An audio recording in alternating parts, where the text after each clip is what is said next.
ఆంధ్రప్రదేశ్ వ్యవసాయ రాష్ట్రం దక్షిణ భారతదేశంలో నీళ్లుండే ఏకైక నది గోదావరి. మనం లోయర్ రైపేరియన్ కింది రాష్ట్రంలో ఉన్నాం. మన దగ్గర నుంచి నీళ్ళన్నీ సముద్రానికి వెళ్తాయి.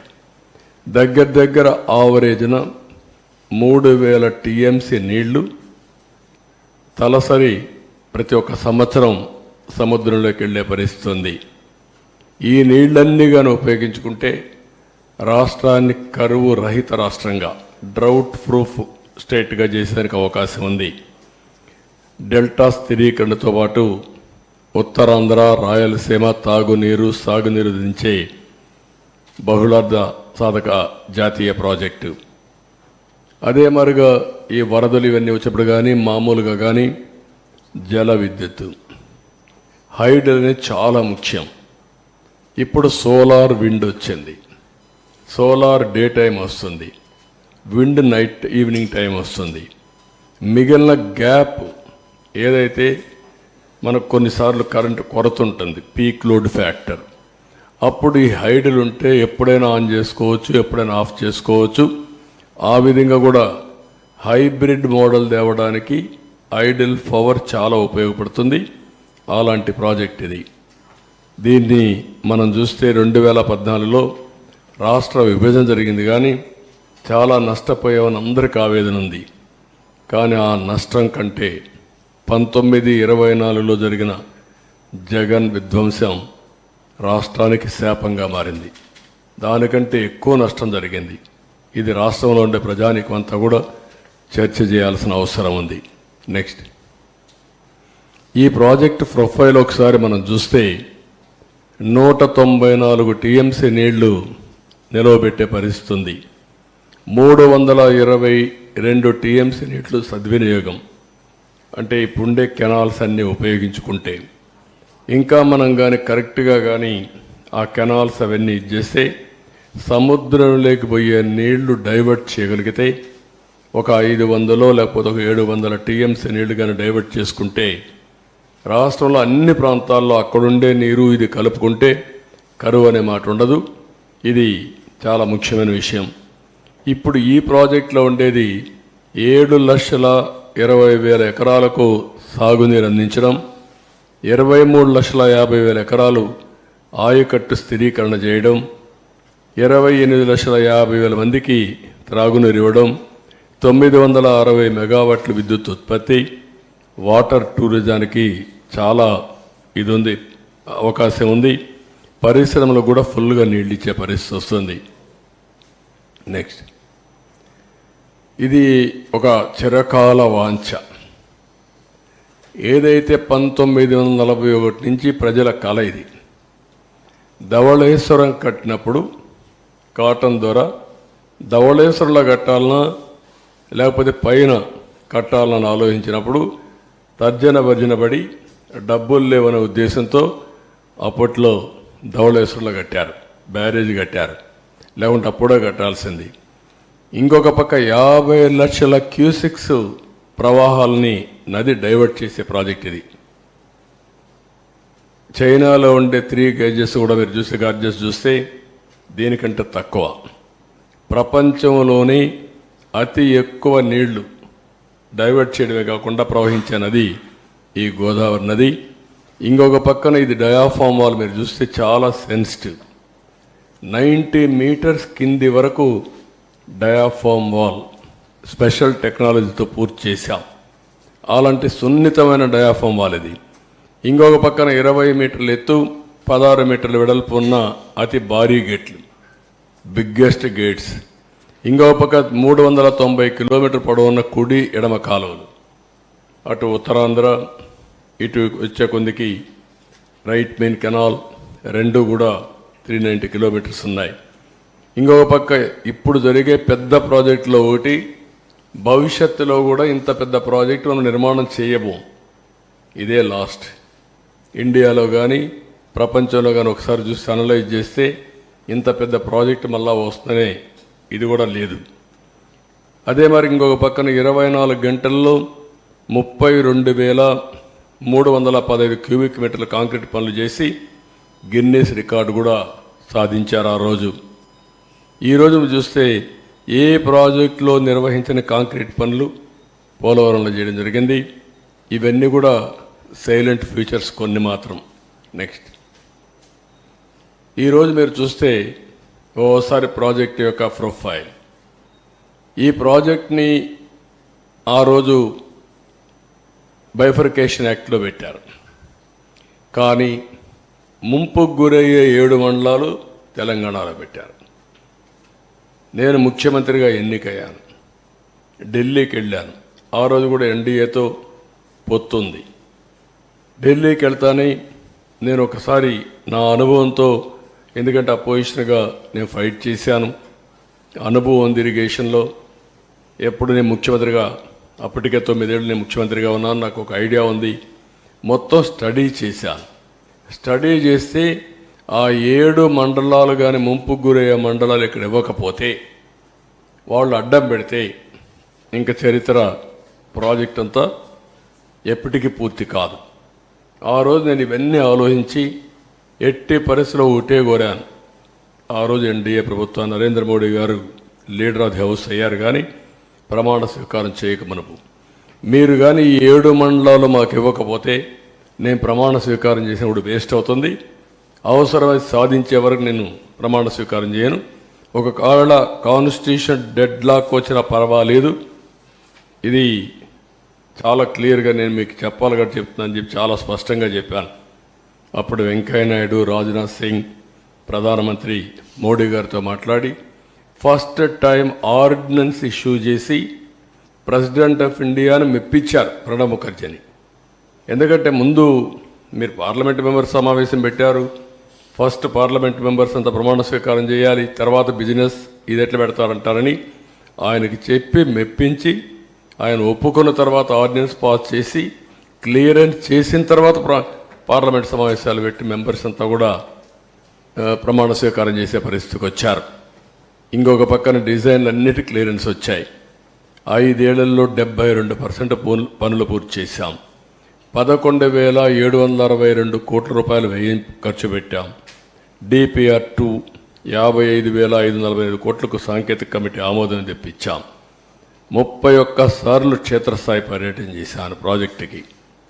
104 సార్లు వర్చువల్ రివ్యూలు చేశాను. ఎందుకు అంత శ్రద్ధ పెట్టామంటే ఈ ప్రాజెక్టు పూర్తి చేసుకుంటే రాష్ట్రంలో వ్యవసాయ రంగానికి పెద్ద ఊత వస్తుంది, చాలా ఉపయోగపడుతున్న ఉద్దేశంతో మొత్తం చేశాం. ఇంకొక పక్కన అప్పటి వరకు ఉన్నటువంటి అన్ని పెండింగ్ అంతా కూడా క్లియర్ చేశాం. రైట్ మెయిన్ కెనాల్, కొంతమంది రైతులు కోర్టుకు వెళ్ళి అడ్డం పెట్టి కూర్చున్నారు. వాళ్ళు ఒకటే అనుకున్నారు, ఇంక ఎప్పుడైనా పర్వాలేదు మేము మాత్రం ఇవ్వని మొండికేసే పరిస్థితికి వచ్చారు. ప్రాజెక్టులో ఏదైతే మెయిన్ డ్యామ్ వస్తుందో ఆ ప్రాంతంలో కోర్టుకు వెళ్ళి వాళ్ళు కూడా మేము వెకేట్ చేయమన్నారు. మామూలుగా ఎవరికైనా సరే ప్రాజెక్టులో పునరావాసం ఇచ్చి R&R డబ్బులు ఇచ్చి ప్యాకేజ్ ఇచ్చి వాళ్ళకి ఇండ్లు కట్టిన తర్వాతనే అది మనం అక్వైర్ చేసే అవకాశం ఉంటుంది. అవన్నీ వార్ ఫుటింగ్లు చేసి వాళ్ళకి కన్విన్స్ చేసి మొత్తం క్లియర్ చేసి ప్రాజెక్ట్ని 5 ఏళ్లలో 72% పూర్తి చేశాం. నెక్స్ట్, ఇక్కడ మీరు చూస్తే సివిల్ వర్క్స్ 71.93. వీళ్ళు వచ్చిన తర్వాత వీళ్ళు చేసింది less than 4%, 3.8 or 7, 75.77. PIP head works 65.6 అయితే 72.63. పిఐపి ఆర్ఎంసి 91.14 ఉంటే 92.75. ఎల్ఎంసి లెఫ్ట్ మెయిన్ కెనాల్ 70.99 ఉంటే 73.07. ల్యాండ్ అక్విజిషన్ అండ్ R&R 18.66 ఉంటే 22.55. మొత్తం 11,762.47 కోట్ల రూపాయలు ఖర్చు పెడితే 5 ఏళ్లలో 19 నుంచి వీళ్ళు వస్తానే 4,167 కోట్లు మాత్రం ఖర్చు పెట్టారు. నెక్స్ట్, ఇక్కడ ఏదైతే ఒక వ్యక్తి చేతగానితనం కావచ్చు, అహంభావం కావచ్చు, లేకుంటే అధికార దుర్వినియోగం కావచ్చు, ఏదైనా అనుకోవచ్చు, ఏ విధంగా చేశాడో మీరు చూస్తే ముఖ్యమంత్రిని వెంటనే స్టడీ చేయకుండా ప్రమాణ స్వీకారం చేసిన రోజునే పనులు నిలిపేశాడు. అది ఘోరాతి ఘోరం, చరిత్ర క్షమించరాని నేరం. ఒక వ్యక్తికి ఇంత అహం పనికిరాదు. ఇది ప్రజాధనం, వీళ్ళ సొంత డబ్బులు కాదు. ప్రాజెక్టులు ఏముంది, ఇది ఎన్ని నీళ్ళు వస్తాయి, ఈ పనులు ఏ స్టేజ్లో ఉన్నాయి, ఇప్పుడు ఏం చేయాలని ఆలోచించకుండా కనీసం విజిట్ చేయకుండా ప్రమాణ స్వీకారం చేస్తానే పనులు నిలిపేశాడు. ప్రత్యామ్నాయ ఏర్పాట్లు చేయకుండా పనిచేసే ఏజెన్సీలు తీసేశాడు, కాంట్రాక్టర్లు తీసేశాడు, ఆఫీసర్లు తీసేశాడు. 19 జూన్ నుంచి 19 నవంబర్ వరకు ఏజెన్సీనే లేదు. 20 నుంచి 20 నవంబర్కి ఏజెన్సీ వచ్చింది. కాంట్రాక్ట్ పిలిచారు కానీ వాళ్ళు వర్క్ రెజ్యూమ్ చేసింది 20 నవంబర్, అంటే 2 సీజన్లు. ఎప్పుడు కూడా జూలై నుంచి వర్షాలు వస్తాయి, నవంబర్ వరకు వర్షాలు ఉంటాయి. గోదావరి ఫుల్ స్వింగ్లో వస్తుంది. ఓసారి 50 లక్షలు అంటే మ్యాక్సిమం వస్తే 50 లక్షలు, 20, 30, 40 లక్షలు వచ్చే సందర్భాలు కూడా ఉన్నాయి. దీంతో మీరు చూస్తే ఇక్కడికి వచ్చినప్పుడు మొత్తం సమర్థులైన అనుభవం ఉన్న అధికారులందరినీ బదిలీ చేసేశారు ఏకపక్షంగా. 20 ఆగస్టులో వచ్చిన వరదల్లో డయాఫామ్ వాళ్ళు దెబ్బతిందని హైదరాబాద్ ఐఐటి నిపుణులు రిపోర్ట్ ఇచ్చారు. కాఫర్ డ్యామ్ గ్యాపులు పూర్తిగా చేయకపోవడమే కారణం కూడా చాలా స్పష్టంగా చెప్పారు. డయాఫామ్ వాళ్ళు దెబ్బతిన్న 2 ఏళ్ల తర్వాత తెలుసుకున్నటువంటి ఒక బ్లైండ్గా, అంటే వీళ్ళు ఎక్కడ పడుకున్నారో ఏం చేశారో తెలియని పరిస్థితి 2 ఇయర్స్ తర్వాత మెలుకునే పరిస్థితికి వచ్చింది. మనం అందరికి కూడా డార్క్లో ఉన్నాం, ఎవరికీ తెలియదు ఆ ప్రాజెక్ట్ ఏమైందని కూడా. అలాంటి పరిస్థితులు తీసుకొచ్చే పరిస్థితికి వచ్చారు. నెక్స్ట్, ఇక్కడ ప్రత్యామ్నాయం ఏర్పాట్లు చేయకుండా జీవోలన్నీ మీకు అందరికి ఇస్తాం, మీరు స్టడీ చేయండి. ఇప్పటికే స్టడీ చేశారు, అది స్టడీ చేసి ప్రాపర్గా ప్రజలకు చెప్పే బాధ్యత మనందరిపైన ఉంది. నెక్స్ట్, ఇక్కడ మీరు చూస్తే ఆగస్టు 13న పీపీఏ మీటింగ్ జరిగింది, పోలవరం ప్రాజెక్ట్ అథారిటీ మీటింగ్. ప్రస్తుతం ఉన్న కాంట్రాక్టర్ పనితీరు సంతృప్తిగా ఉంది, మార్చాల్సిన అవసరం లేదు. 2009లో కాంట్రాక్టర్ మార్చడం వల్ల హెడ్ వర్క్స్ నిలిచిపోయాయి, ఇప్పుడు అదే పరిస్థితులు ఎత్తే ప్రమాదం ఉందని చెప్పారు. 2009లో మీరు ఒకసారి చరిత్ర గుర్తుపెట్టుకోవాల్సిన అవసరం ఉంది. అప్పుడు కూడా ఇదే మరి స్వార్థంతో చేశారు. 2005, 2006 ఆ ప్రాంతంలో ఈ ప్రాజెక్టు ప్రారంభించారు. ప్రారంభిస్తే రాజశేఖర్ రెడ్డి ముఖ్యమంత్రిగా వర్క్స్ అవార్డ్ చేశాడు. అవార్డ్ చేసిన తర్వాత ఆయన కాంట్రాక్టర్లకు కావాలనే ఉద్దేశంతో ఆ కాంట్రాక్టర్ బలవంతంగా ఇది చేపించి ప్రీ క్లోజర్ చేసి వాళ్ళని పంపించేసి ఆయన బతుకున్నంత వరకు మళ్ళా టెండర్ పిలవలేకపోయాడు. ఆ డిలే 2014లో కిరణ్ కుమార్ రెడ్డి ముఖ్యమంత్రి అయిన తర్వాత ఒకసారి టెండర్ పిలిచారు. 2009లో ఎలక్షన్ అవుతానే పిలిచారు, కానీ అప్పుడు కూడా ఏం చేయలేకపోయారు. 14 వరకు వెళ్ళింది. 13, 14 ఆ ప్రాంతంలో కిరణ్ కుమార్ రెడ్డి ముఖ్యమంత్రిగా ఉన్నప్పుడు మళ్ళీ ఈ టెండర్ పిలిచి ఏజెన్సీకి అప్పచెప్పే పరిస్థితికి వచ్చారు. అందుకే చాలా సున్నితమైన ప్రాజెక్ట్ అనే ఉద్దేశంతో, ఇది కేంద్ర ప్రభుత్వానికి సంబంధించిన ప్రాజెక్ట్ అనే ఉద్దేశంతో ఆ టెండరు ఎవరైతే కాంట్రాక్టర్ ఇబ్బందులున్నా ఎక్కడికక్కడ కన్విన్స్ చేసి ఆ పనులు చేసుకుంటూ వచ్చాం తప్ప ఏకపక్షంగా ఎక్కడికి వెళ్ళలేదు. ఈయన చేసింది ఏకపక్షంగా పోయి మొత్తం ఇది దెబ్బతినే పరిస్థితి వచ్చింది. ఈ విషయాలు చాలా స్పష్టంగా వాళ్ళు చెప్పారు. నెక్స్ట్, ఇంకొక పక్కన కొత్త కాంట్రాక్టర్ మార్చడం వల్ల 10 నెలలు పైగా పనుల్లో జాప్యం జరుగుతుంది. ఒకే పనిని 2 ఏజెన్సీలు ఆ పని నాణ్యతలో ఇబ్బంది వస్తే ఎవరు బాధ్యత వహిస్తారు? అందువల్ల కాంట్రాక్టర్లు మార్చవద్దు. పాత కాంట్రాక్టర్ ఎప్పుడు కూడా ఏ పని చేసినా గ్యారంటీ ఇవ్వాలి. ఆ గ్యారంటీ ఇన్ని సంవత్సరాలను ఇస్తారు. ఆ గ్యారంటీ ఇచ్చిన తర్వాత పాత కాంట్రాక్టర్ని మారిస్తే కొత్త కాంట్రాక్టర్ వస్తే ఇద్దరిలో ఏదైనా ఇబ్బందులు వస్తే ఎవరు రెస్పాన్సిబుల్? అకౌంటబిలిటీ ఎవరిది? జవాబుదారీతనం ఎవరు? అది ఫిక్స్ చేయలేము, కాబట్టి మీరు మార్చొద్దండి అని చాలా స్పష్టంగా చెప్పారు. అయినా కూడా వినకుండా మొండిగా ముందుకు పోయారు. నెక్స్ట్, ఇక్కడ కాంట్రాక్ట్ని మార్చడం ముందు చూపు లేకపోవడం, సరైన సమయంలో పనులు చేయకపోవడం, చేసే పనులు జాప్యం వంటి కారణాల వల్ల నిర్మాణంలో తీవ్రంగా జాప్యం జరుగుతుందని కావున ఏజెన్సీలు మార్చవద్దని మళ్ళీ 16/8/19 చెప్పారు. ముందు లెటర్లు రాశారు, మళ్ళీ వీళ్ళు ఇది కూడా చెప్పారు. ఇంకొక పక్కన మీరు చూస్తే గవర్నమెంట్ ఆఫ్ ఇండియా ఇది పీపీఏ చేసింది. ఇది secretary Government of India chief ఇంజనీర్కి ఒక లెటర్ రాశాడు. ఇతను రాసింది హౌఎవర్ లెటర్ ఎలాబొరేట్గా ఉందో అంతా మొత్తం చదవడం లేదు. Please recall discussion during the 10th emergency meeting of the PPA held on 13th August 19, mainly to discuss the issues of pre-closure of present contracts of the Polavaram project and retendering of the balance works. Last lo enni cheptu, however, in the meanwhile, it is my humble advice to abandon the idea of pre-closure and retendering of the works in the best interest of the project, or at the least keep it the same in abeyance till a considered view is taken by Government of India in the matter. ఇంత స్పష్టంగా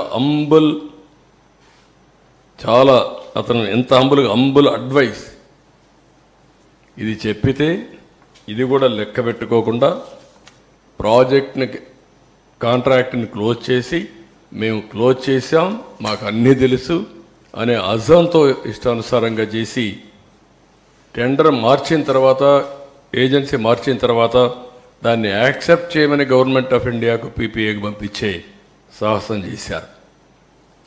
next, దీనివల్ల పర్యవసానం చాలా క్లియర్గా నీతి ఆయోగ్ ఒక నిపుణుల committee వేసింది, IIT Hyderabad.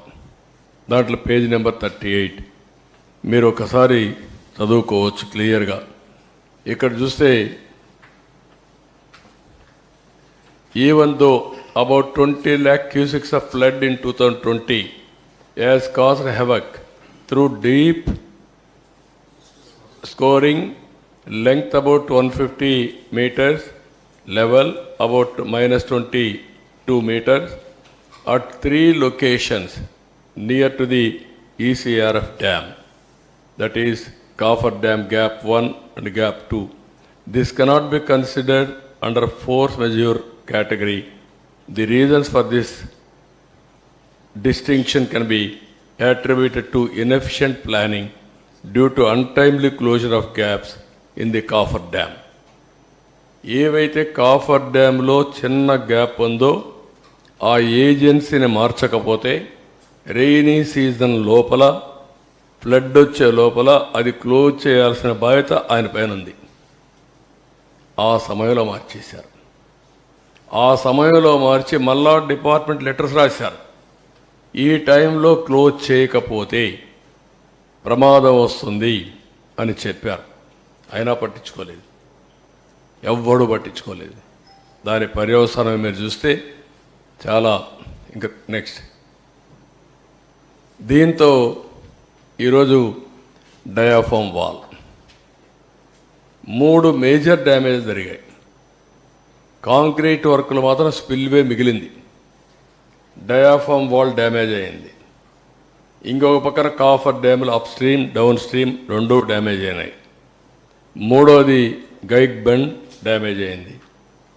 Gap 1 ఏదైతే ఉందో ఈసీఆర్ఎఫ్ డ్యామ్కి వచ్చేది, అది కూడా సగం 3/4 కొట్టుకోబోయే పరిస్థితికి వచ్చింది. ఇప్పుడు ఎంత డ్యామేజ్ జరిగిందంటే డయాఫామ్ వాల్ 2018లో 436 కోట్లకు పూర్తి చేశాం. ఇప్పుడు డయాఫామ్ వాల్ రిపేర్ల కోసం కొన్ని రింగ్ బండ్లు వేసి అక్కడెక్కడ 3-4 ప్లేసుల్లో 33% రిపేర్లు చేయాలి. దాని ఖర్చు 447 కోట్లు. అది రిపేర్ చేస్తాం. అప్పటికి పర్మనెంట్గా సొల్యూషన్ వచ్చిందంటే మేము చెప్పలేమంటున్నారు. అది కాకుండా పేర్లుగా ఇంకొక కొత్త డయాఫామ్ వాల్ కట్టాలంటే 990 కోట్లు. మళ్ళీ 2 సీజన్లు కావాలి. అది కూడా సక్రమంగా చేస్తే 2 లేకపోతే 3-4 సీజన్లు అవుతుంది. అంటే 3-4 సీజన్లు డయాఫామ్ వాళ్ళు కట్టాలి. దానిపైన కాఫర్ డ్యాములు ఉన్న ప్రాబ్లమ్స్ ఉన్నాయి. దానిపైన ఈసీఆర్ఎఫ్ కట్టాలి. ప్రాజెక్టు పూర్తి కావాలి. ఒక మూర్ఖత్వంతో చేసిన పనికి దానికి కూడా ఇంకొకటి కూడా సీపేజీ అరికట్టడానికి ఖర్చు ఎంత అవుతుందో సమయం ఎంత అవుతుందో అంచనాలు వేయలేకపోతున్నారు. ఇక్కడ 2 ఉన్నాయి. ఒక పక్క ఇవన్నీ diaphragm wall, upper coffer dam, lower coffer dam. Next slide చూపి. ఇక్కడ మీరు చూడండి ఈ ప్రాజెక్టు ఎంత అతలాకుతలం అయిపోయిందో మీరు చూడండి. మొత్తం ప్రాజెక్టు భౌగోళిక పరిస్థితులే మారిపోయినాయి. ఎందుకు మారిపోయినాయంటే ఈ 15 నెలల సమయంలో ఇక్కడ కొద్దిగా గ్యాప్ ఉంటే దాన్ని పూర్తి చేయకపోయే కొందికి ఆగస్టులో వరద నీరు వచ్చింది. ఇక్కడి నుంచే నీళ్లు వెళ్ళాలి. ఆ ఒత్తిడి పెరిగింది. కిందికి నీళ్లు వచ్చినప్పుడు సునామీ మారిగా సుడుగులు తిరగడం మొదలుపెట్టింది. దాంతో కింద నుండే ఇసుకంతా లాగేసి కొట్టుకుపోయే పరిస్థితికి వచ్చింది. అంటే చాలా డెప్త్. అంటే ఇక్కడ 2 ఉన్నాయి. ఒకటి డయాఫామ్ వాల్, పైన కాఫర్ డ్యామ్ కూడా ఏదైతే ఏం వేస్తారు, జెడ్ రౌటింగ్ చేస్తారు. ఆ జెడ్ రౌటింగ్ కూడా 10 మీటర్లు 20 మీటర్ల వరకు వెళ్ళారు. ఎప్పుడైతే 10-20 మీటర్లు నీళ్లు వెళ్ళిపోయేసి ఇది సుళ్ళు కొట్టేసి మొత్తం తీసేసిన తర్వాత దాని కింద కూడా వెళ్ళిపోయింది. అంటే ఫౌండేషన్ కాఫర్ డ్యామ్ కూడా దెబ్బతినే పరిస్థితికి వచ్చింది. దాంతో ఇప్పుడు ఏదో చిన్న చిన్న రిపేర్లు చేశారు. కానీ నీళ్ళు ఆగడం వల్ల నీళ్ళు ఆగకపోతే కాఫర్ డ్యామ్ కట్టలేము, డయాఫామ్ వాల్ కట్టలేము. డయాఫామ్ వాల్ కట్టకపోతే ఈసీఆర్ఎఫ్ చేయలేము. ఇప్పుడు ఇవన్నీ కూడా భయంకరమైన పరిస్థితి. ఇంకొక పక్కన బయట నుంచి ఇసుక తెచ్చి పూడ్చిన ఆఘాతాలపైనే మెయిన్ ఎర్త్ ఫ్యాక్టరీ డ్యామ్ చేయాలి. ఇప్పుడు ఇసుక తీసుకొచ్చి మన గుట్టలు గుట్టలుగా పేసి మా వాళ్ళు దాన్ని కాంపాక్ట్ కింద ఇది చేస్తున్నారు. కానీ ఇంకా సొల్యూషన్ పూర్తిగా రాలేదు. They are working. ఇక్కడ ఒక ఎగ్జాంపుల్ మీరు చూస్తే గ్యాప్ 1 ప్రాజెక్ట్లో 250 మీటర్లు వెడల్పు ఉంటుంది. 150 మీటర్లు కొట్టుకోపోయింది. ఆ 150 మీటర్లు మళ్ళా పూడ్చి గ్యాప్ 1ని పటిష్టం చేయాలి. నేచురల్ సాయిల్ అంటే నేచురల్ సాయిలే. మళ్ళా మనం మట్టి తెచ్చేస్తే దాని కన్సాలిడేషన్ ఆల్ ప్రాబ్లమ్స్ ఉంటాయన్నమాట. ఇది మొత్తం ఇది చేసే పరిస్థితికి వచ్చాడు. చాలా దారుణం ఇది. నెక్స్ట్ ఇక్కడ దీయే కాకుండా వీళ్ళు కట్టిన కుంగిన గైడ్ బండ్ ఇది కూడా కుంగిపోయే పరిస్థితికి వచ్చింది. ఇది మామూలుగా ఎందుకంటే నేరుగా ఇట్లా వాటర్ వస్తే ప్రాబ్లం వస్తుందని కొద్దిగా డైవర్షన్ పెట్టి అక్కడి నుంచి వాటర్ తీసుకొస్తే ప్రెషర్ తక్కువ ఉంటుందనే ఉద్దేశంతో ఇది చేసి అది కూడా దెబ్బతినే పరిస్థితికి వచ్చింది. దీనికి కూడా ఒక 80 కోట్ల రూపాయలు మనం ఖర్చు పెట్టారు. ఇంకా కూడా నిలుస్తుంది, సాలిడ్గా ఉంది అనేది ఇంకా ఎస్టాబ్లిష్ చేస్తున్నారు. ఇంకా పూర్తిగా కాలేదంటే 3 డ్యామేజెస్ ఇక్కడ. 1 diaphragm wall, 2 upper lower coffer dam, 3 guide bund, 4 దీన్నిటి వల్ల Polavaram power project abnormal delay. Next ఇక్కడ మీరు చూస్తే ప్రోగ్రెస్ రిపోర్ట్లో మీరు చూస్తే ఖర్చు 11,722 కోట్ల రూపాయలు తెలుగుదేశం పార్టీ టైంలో. వీళ్ళు ఖర్చు పెట్టింది 4,100 కోట్లు. 72% అయితే 3.84% పనులు పూర్తి చేశారు, పెంచారు. కేంద్రం నిధులు ₹1 కూడా దారి మళ్లించలేదు. కేంద్రం ఇచ్చిన డబ్బులు మేమున్నప్పుడు 4,000 కోట్ల రూపాయలు మనం పెట్టి పనులు చేశాం. ఆ 4,000 కోట్లు రియంబర్స్ చేశారు. అదనంగా అయిందానికి డబ్బులు ఇచ్చారు. ఇచ్చిన డబ్బుల్లో 3,345 కోట్లు వేరేదాన్ని డైవర్ట్ చేశారు. నిధులు కొరత కూడా ఒకటి తీసుకొచ్చాడు. మళ్ళీ ఎక్కడ పెట్టాడో ఏం తెలియదు కానీ మొత్తం డైవర్ట్. ఎలాంటి ప్రాజెక్టులో తెలుగుదేశం పార్టీలో స్టేట్ ఫండ్స్ పెట్టి ప్రాజెక్టు పూర్తి చేస్తే ఇతను వాళ్ళిచ్చిన డబ్బులు డైవర్ట్ చేసే పరిస్థితికి వచ్చాడు. ఆ రోజు కేంద్ర మంత్రులు గిన్నెస్ రికార్డుని వచ్చాయి. ఈరోజు అందరూ కూడా తప్పు పట్టే పరిస్థితికి వచ్చారు. ప్రాజెక్టే ప్రశ్నార్థకమైంది. ఎత్తు 45.72 మీటర్లు, 194 TMC ఆఫ్ వాటర్. ఇప్పుడు 41.15 అని మాట్లాడుతున్నారు. ఇది ఎక్కడుందో నాకైతే అర్థం కాలేదు. ఇది కొత్త వాదన. ఒకవేళ కానీ 41.15 అంటే విభజన చట్టంలో పెట్టింది Polavaram project national project and at the same time 45.72 metres ఎత్తది. అంచనా 55,548 కోట్ల రూపాయలు ఆమోదం తెలిపారు. ఇప్పుడు ఏమైందో అది కూడా అర్థం కాని పరిస్థితి. ఆ రోజు పర్యాటక కేంద్రంగా ఎవ్రీడే అందరూ చూశారు. ఇప్పుడు ఒక ప్రొహిబిటెడ్ ఏరియాగా తయారైపోయింది. ఆ రోజు 4,144 కోట్ల రూపాయలతో కాల్ నిర్మాణం, ముంపు గ్రామాలకి బాధితులకు అండగా అన్ని చేశాం. ఈరోజు 1,687 కోట్లు మాత్రం ఖర్చు పెట్టారు. ఇవన్నీ చూసి అక్కడ ఎవరైతే తెలంగాణ నుంచి ముంపుకు గురైన మండలాలన్నీ మేము తెలంగాణకి వెళ్ళిపోతాం, మమ్మల్ని పంపించమనే పరిస్థితికి వచ్చారు. అంటే ఆందోళన కూడా చేసే పరిస్థితికి వచ్చారు. ఇలాంటివి చాలా జరిగాయి. నెక్స్ట్, ఇది మీకు ఒక ఐడియాకి 4,908 కోట్ల రూపాయలు ఖర్చు పెట్టి పోలవరానికి మనం ప్రాధాన్యత ఇచ్చాం. వాళ్ళు డబ్బులు ఇవ్వకపోయినా ప్రాజెక్ట్ ఆగకుండా పోయాం. వీళ్ళు వస్తేనే 3,385 కోట్లు వాళ్ళు ఇచ్చిన డబ్బులను డైవర్ట్ చేశారు. That is the difference. Next, ఇవన్నీ మీరు చూస్తే ఎన్నో హామీలు ఇచ్చాడు. ఎకరాకు 19 లక్షలు ఇస్తా అన్నాడు, ఒక్క రూపాయి ఇవ్వాల. ఎకరాకి అదనంగా 5 ల్యాండ్ అక్విజిషన్ అయిన వాళ్ళకు కూడా 5 లక్షలు ఇస్తా అన్నాడు, ఒక పైసా ఇవ్వాల. ఇంకో పక్క సకల వసతులతో పునరావాస కాలనీలు కడతా అన్నాడు. తెలుగుదేశం పార్టీ కట్టిన ఇళ్ళు తప్ప ఒక్క ఇల్లు కొత్తగా నిర్మాణం చేసిన పరిస్థితి లేడు. అంటే ఎన్ని అబద్ధాలు చెప్పాలనో ఓట్ల కోసం అన్ని అబద్ధాలు చెప్పి వచ్చిన తర్వాత తప్పించుకోవడం అనేది ఇది ఒక ఉదాహరణ మాత్రం. నెక్స్ట్, ఈరోజు నేను ముందే చెప్పాను 4,114 కోట్ల రూపాయలు పునరావాసానికి ఖర్చు పెడితే one of the best model colonies నిర్మాణం చేశాం. ఎక్సలెంట్ ఇన్ఫ్రాస్ట్రక్చర్ పెట్టాం. అవన్నీ ఎక్కడికక్కడ వదిలేసే పరిస్థితికి వచ్చారు. నెక్స్ట్, వీళ్ళు చేసిన ప్రకటనలు మీరు ఒకసారి చూస్తే మొదటి ప్రకటన 2021 జూన్ నాటికి పూర్తి, రెండవ ప్రకటన 2021 డిసెంబర్ నాటికి పూర్తి, మూడవ ప్రకటన 2022 జూన్ నాటికి పూర్తి, 4 డిసెంబర్ నాటికి పూర్తి 2022, ఐదోసారి ఎప్పటికవుతుందో మాకు తెలియదు, ముంచేశారు. ఇప్పుడు ఈ ప్రాజెక్టుకి ఏ పరిస్థితి వచ్చిందంటే కేంద్రం ఇంటర్నేషనల్ ఎక్స్పర్ట్స్ని ఇన్వైట్ చేసింది. మొన్నే ఒక జియో ఇష్యూ చేశారు. అమెరికా నుంచి 2, కెనడా నుంచి 2 ఎక్స్పర్ట్స్ని పెట్టి ఎవ్రీ మంత్ 10 డేస్ ఇక్కడ ఉండి అధ్యయనం చేసి రికమెండేషన్లు ఇమ్మని, ఎట్లా కాఫర్ డ్యామ్ని రెక్టిఫై చేయాలి, డయాఫామ్ వాల్ ఏ విధంగా ఇచ్చేయాలి, ప్రాజెక్ట్ యొక్క సేఫ్టీ ఏంటి, వాళ్ళందరితో రికమెండేషన్లు తీసుకుని ముందుకు పోవాలని ఉద్దేశంతో పిలిచారు. ఈ మంత్ కానీ ఫస్ట్ వీక్ కానీ వచ్చే అవకాశం ఉంది. వాళ్ళు వస్తానే వాళ్ళు కూడా అధ్యయనం చేసిన తర్వాత కొంత క్లారిటీ వస్తుంది. అంటే ఇక్కడుండే CWC central water works department commission, central water commission చేతులు ఎత్తేసే పరిస్థితికి వచ్చారు. కాబట్టి ఇంటర్నేషనల్ ఎక్స్పర్ట్స్ని కూడా పెట్టి వీళ్ళు వాళ్ళు కూర్చొని, ఎందుకంటే బిగ్ ఇష్యూ సేఫ్టీ ఇష్యూ, అలాంటి సేఫ్టీ ఇష్యూస్ కాంప్రమైజ్ అయితే ఇబ్బంది వస్తున్న ఉద్దేశంతో వీళ్ళందరినీ పిలిచారు. వాళ్ళందరూ వచ్చిన తర్వాత ఒక అవగాహన వస్తుంది. తర్వాత ఏం చేయాలో మనం ఆలోచించడానికి ఒక ఇది వస్తుంది.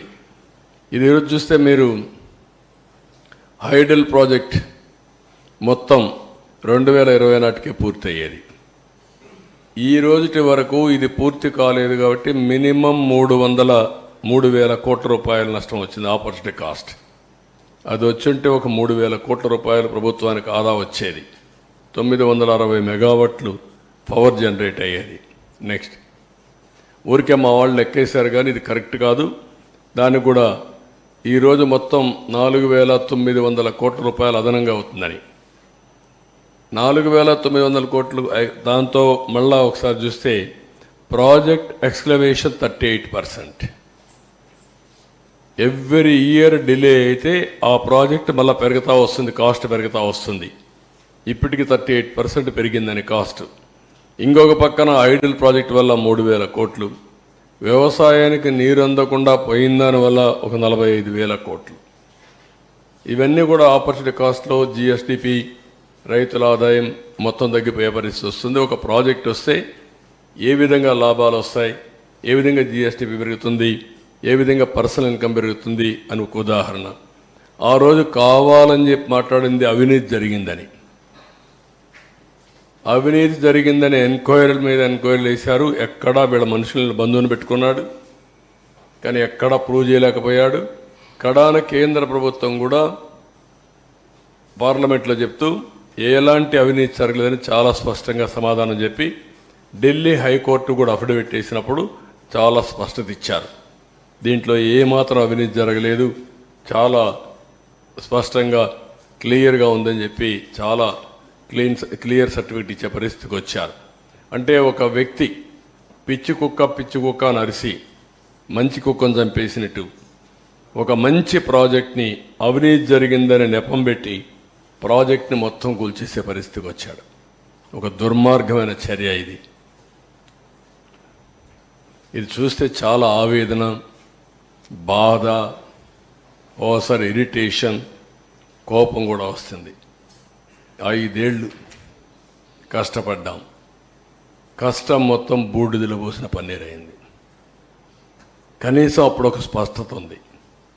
ప్రాజెక్టుకి ఇవి చేయాలి, ఈ కోర్టులో ఇది వెకేట్ చేయించాలి, ఈ ఇంజనీర్లు రికమెండేషన్ ఇచ్చారు, ఈ రికమెండేషన్ ప్రకారం ఫౌండేషన్ వేయాలి, ఓకే ఈ కాంట్రాక్ట్ సరిగా లేడు, ఆ కాంట్రాక్ట్ డబ్బులు ఇవ్వాలి, డయాఫామ్ వాల్ కట్టినప్పుడు కాంట్రాక్టర్కి డబ్బులు ఇవ్వలేదని ఆ డయాఫామ్ వాల్ అతనికి నాకు ఫిర్యాదులు వస్తే క్యాబినెట్లో కూడా చర్చించి ఆయనకు ఆ వర్క్కి ఎంత ఇవ్వాలనో ఈ కాంట్రాక్టర్కి ఇవ్వకుండా నేరుగా అతనికే ఇచ్చి 2 సీజన్లో పూర్తి చేయించాం.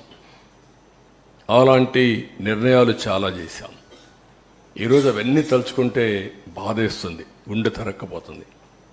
రాష్ట్రానికి జరిగిన అన్యాయం, దుర్మార్గమైన చర్య, నీతిమాలిన చర్య. దాంతో ఇప్పుడు ఏం చేయాలి? ఒకసారి అయితే గడ్కరీ, ఇప్పుడు కూడా నాకు జ్ఞాపకం, దీపావళి అనుకుంటాను, పండగ రోజు ఆయన ఇంటికి పోయాను. నేను అమెరికాకు పోతూ ఆయన ఇంటికి వెళ్ళి రిక్వెస్ట్ చేసి తర్వాత అమెరికాకి వెళ్ళాను.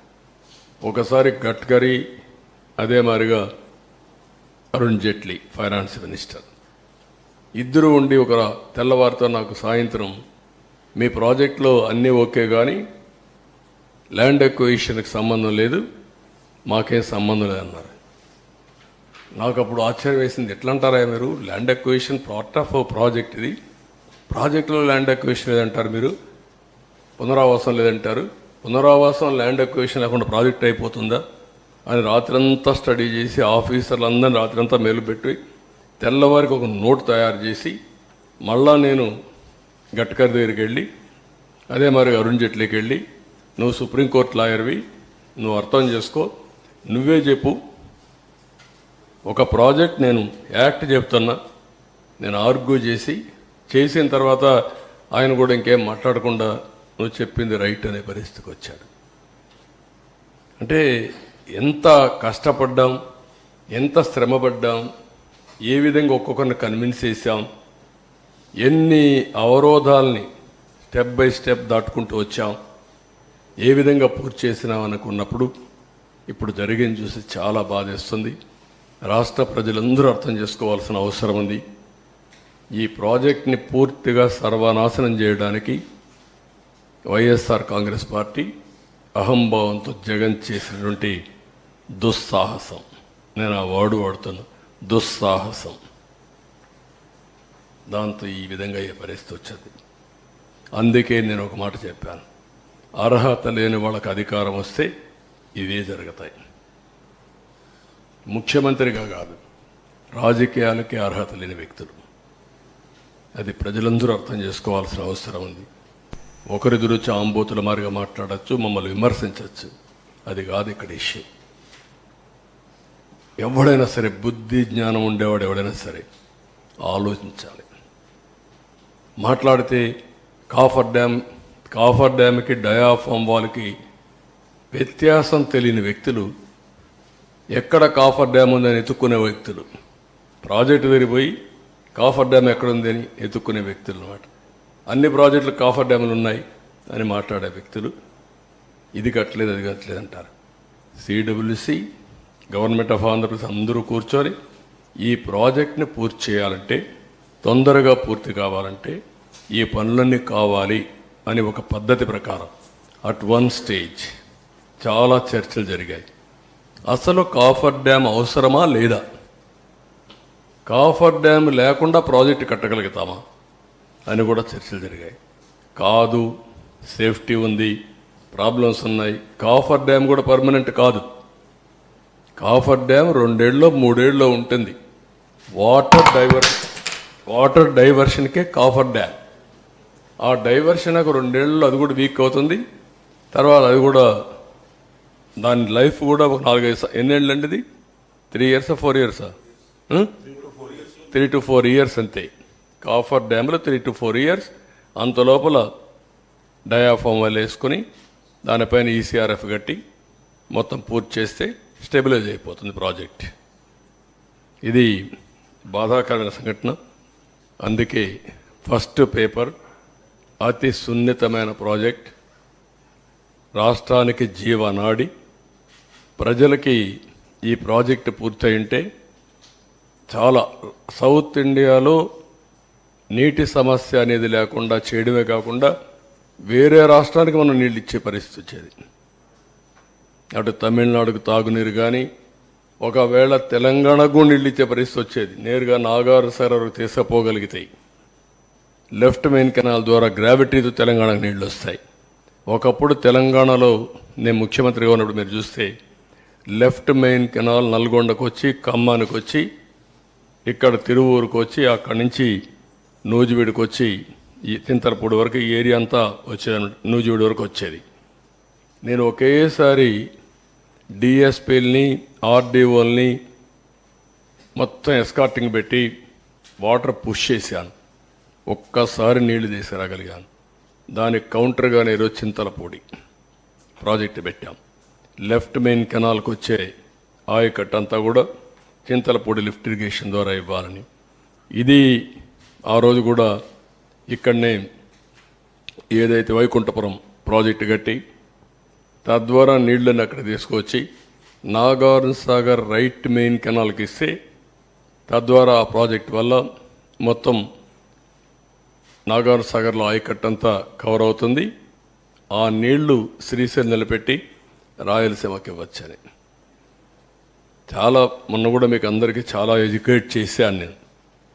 అల్టిమేట్గా రాయలసీమ బాగుపడాలంటే నల్లమలై ఫారెస్ట్లో ఒక టనల్ తీసుకొని ఎక్కడైతే బనకచర్ల హెడ్ రెగ్యులేటర్ దగ్గర తీసుకపోతే రాయలసీమ గేట్వే అవుతుంది.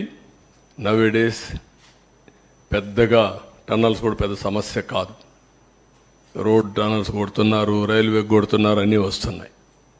ఇది ఓవరాల్గా ఇది నా బాధ, ఆవేదన. ఓసారి చాలా తపనిస్తుంది, చాలా కోపం వస్తుంది, ఇరిటేషన్ వస్తుంది.